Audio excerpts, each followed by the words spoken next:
All right, everybody, welcome back to another episode of Word with Ty Brownlow. I am your host, Ty Brownlow, and remember, no one is worthless. No story is worthless. And today, ladies and gentlemen, I have a very special guest for you. Give you a couple of words about my guest. Champion, beacon, empower, artist. All the way from Montreal, Canada. Please put your hands together for Mr. Adam Cola. What's going on? Not too much. I'm actually in Montreal right now, spending time with my family. Thank you so much for having me. Oh, no problem at all. Let's just get right into it if you don't mind. Sure. All right. Now your debut album is called Make Your Mark. Let's talk all about that. Like the whole process. How did you come up with it? Some of the people you work with. Tell us about Make Your Mark. Totally. Yeah. So Make Your Mark is the title track off the album. Most of my music, I like to make it really empowering and make it all about kind of empowerment and putting your best foot forward, regardless of what others may say. And kind of, I ended up going into the studio with Neal Pogue and his wife, Cherokee Pogue, and working with them was really a special experience. You know, he has worked with Grammy-winning artists before, which was very, very cool for me. Right. So I thought, it would be the best way to kind of sum up the album to make your mark, because there's a lot of stuff that kind of is about self-empowerment and being your true self. And so the concept really came from that. And when I was in the studio with them, working with Neal was just incredible. He knows what he's doing, obviously. And he's like a mad scientist when he's making these beats and and I was writing with his wife, Cherokee, and we sort of just put the song together. And I thought that it was the strongest track on my album. And because of that, I thought the theme makes sense and it's one of my strongest records. So why not? Okay. All right. I like that. Now you talk about, working with like high quality producers, things of that nature, songwriters. How does that help your craft? Like, how does that take you up to that, to like the next level? Oh, it totally takes me to the next level. Like without them, I don't know what I would have done because I am so new in this business. I've been writing and recording and singing my whole life, but to get that professional education, if you will, as I was working with these people, really did take me to that next level. Without them, I couldn't have done it, really. All right. No, hey, hats off to you all. All right. Neal and Cherokee, hats off to you. All right. Yeah. Now, let's talk about some of the songs on your album, So what type of songs do you have on your album? So, for my album that people haven't heard yet, the songs are always very dance friendly. I wouldn't call it dance music per se, but it's very dance friendly and definitely something you can move to. Okay. That's a signature of mine that I think I'm always going to do with my music, is that so you can always move and dance to it, because that's kind of my thing. Yeah. So that's the kind of music you can hear. I talk about having a good time, feeling free from whatever shackles you may be feeling in life. I know that now is kind of a great time to be, I hope my music would be inspiring at a time like this when we feel so trapped, I'm sure. And the song's about just letting loose and not taking things too seriously and having a good time. And then there's some that I get a little more personal with them, and they have really, really dope beats to go with them. So all right. I'm excited for people to hear it. Okay. All right. So when can we expect that? So the album you can expect in March. Okay. All right. Yes, at the beginning of March. Okay. I actually just found out this today. All right. So see, hey, ladies and gentlemen, as we speak, he just told you in March. Do you know what music platforms yet? It's going to be on all of them. It'll be on all of the main platforms, even ones I've never heard of. So it's going to be on a lot. All right. No problem at all. Hey, look here. you want your music accessible to everyone out there. So even even the ones you never heard of. All right. Now I heard about the process of putting your album together. Something about over 50 demos. Can you tell me about that? Oh yeah. Well, for 6 months or so, I was in the studio almost every single day. And I got to work with some people like for a week at a time, and some people I would work with one person one day and another the next day.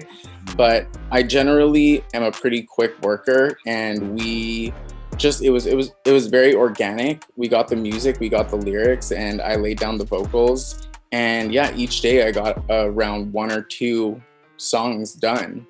And so yeah, I guess they're not polished tracks, but they were pretty good tracks. It was hard to choose which ones would go on the album and which ones weren't, because my heart was really in certain ones that aren't there. But I think I chose the strongest ones for the album. Now, let me ask, at the end of the day, you're pretty much independent. You're your own, correct? So how do you make that choice? Because, as you said, hey, I worked with these people, some of these songs I'm really feeling, from the heart personally, but, as a business move, sometimes you have to put out the best product or what have you. So how do you make that choice of, I really like this, but no, I'm gonna go with this. Oh God. I don't know. It's really hard. You never know what people will want at the end of the day. Sometimes what you think is the best may not be, but I go based off what I'm trying, what feels the most right to me. And I also had a team of people kind of around me to help guide me a little bit. So it was a mix of that, and also being true to myself and what felt right to me and what kind of message I wanted to send out to people. Okay. All right. Now, let me just ask this question. Pretty much all over the world, this pandemic has shut down pretty much some of everything, and we're coming up on almost a year now, and which is mind-boggling now that I sit here and really think about it. But how did basically the pandemic and all of shutting down everything, as an artist you can't physically perform in front of people, but how did that time or all of this time help you? We won't go into the negative, we're going to go into the positive. So how did it help you grow as an artist? What are some of the key things that you learned about yourself and now that you can put forth in your music? Well, yeah, I mean, I love that you're keeping it on the positive, because I think there was a lot of positive that did happen for me. I think when you change and grow as a person, you're changing as an artist as well. I think I definitely did some growing up. I definitely was tested in ways that I wasn't ever tested in. I don't live by myself, so it was an opportunity for me to learn how to, work with others in a space and grow in that respect. But as an artist, I love writing at home. And as an artist and a songwriter, it's usually a home type feel when you're writing. So I actually felt like it was more time and a bigger opportunity for me to get more artistic. And not only did I do some writing and recording, but I got into doing some art too, the visual art. Okay. And I just that kind of stuff. And yeah, I mean, it definitely helped me grow, though. I would say that I've developed a lot more patience, and I believe that everything kind of happens as it is supposed to, and I don't really harp too much on, how could this be happening? Right. I don't let that kind of make me go crazy. I believe things are the way they are, and I'm patient. Yeah. Well, it sounds like you found your inner peace, man. You found seriously, you sound as if you're at this man, as they would say, you're at the qualm, you're just still, everything is everything is pretty much, revolving around, but I'm at peace. I'm gonna make my music. This is what my music's going to be about. And, until it's time to like get back on the stage and do what I need to do. Yeah. It's pretty much all about the peace and, tranquil life, which, hey. It hasn't always been that way, which is funny. I actually think there are less distractions going on when you have to be by yourself and you kind of have to face some of your issues and face some of your fears because you don't have as many distractions kind of to have those kind of outlets. So you're kind of forced to kind of look at yourself and reflect and grow as a person. Okay, see? Reflection, evolvement. That's what it's all about here. Okay, all right. Come on now, Adam. Come on now, work with me. So if people want to get in contact with you, if they want the music, they want everything Adam Cola, how can they get that? They can get that at my website, www.adamcola.com. That will link you to everything. That is my hub. You can find everything there. You'll find my whole story there. You'll find all my music, my videos, a link to all of my social profiles. And I'm most active on Instagram, but I'm active on Instagram, Facebook, and Twitter the most. Okay. So you can find me there.